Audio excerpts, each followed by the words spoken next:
Bonjour à tous, je suis Sébastien. Je suis heureux de vous présenter cette nouvelle vidéo de ma série Modèle F1.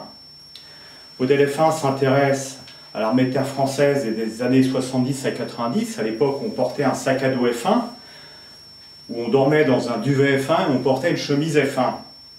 Là, on va faire une escapade vers des périodes plus anciennes, avec cette nouvelle série Héritage.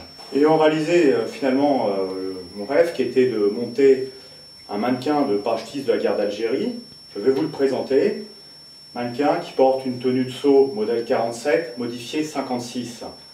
À travers ce mannequin, évidemment, je partage ma passion. J'essaie d'apporter quelques connaissances sur YouTube parce qu'il faut bien dire qu'il n'y avait pas grand-chose sur l'armée française. Alors à mon petit niveau, j'essaie de faire quelque chose, à l'image des Anglais, de Rifleman Moore en particulier.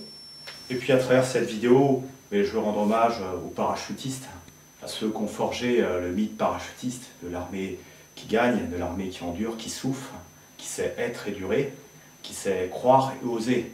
Et d'ailleurs, les parachutistes, je crois que j'en ai fait partie pendant 10 mois.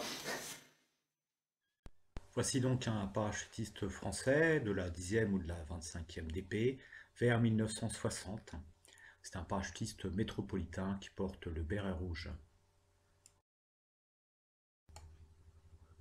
Commençons d'abord par le béret rouge. Le béret rouge sera porté par l'ensemble des parachutistes métropolitains ou coloniaux à partir de septembre 1957.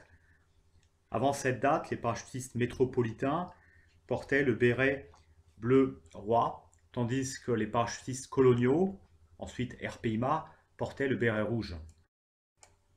Sous l'impulsion du colonel Chateau-Jaubert, les parachutistes coloniaux, désormais RPIMA, porteront un insigne de béret spécifique pour l'un distinguer, un signe portant l'encre d'or des troupes de marine.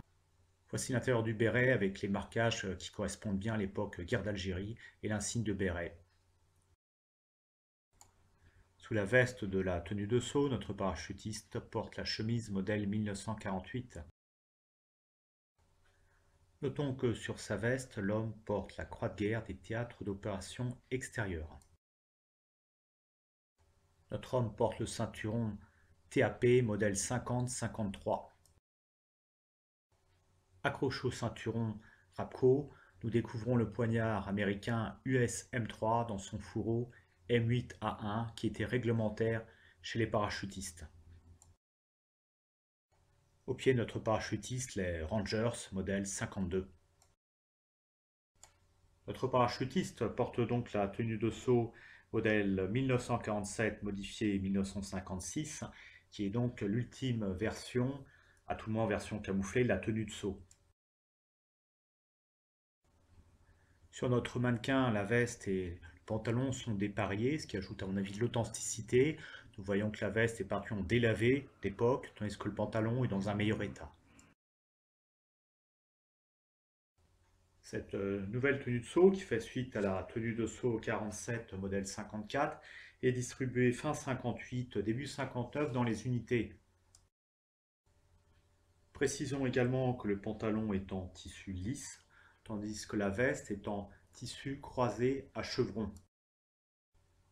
Le pantalon est bel et bien daté 1957, tandis que sur la veste, les marquages sont plus visibles.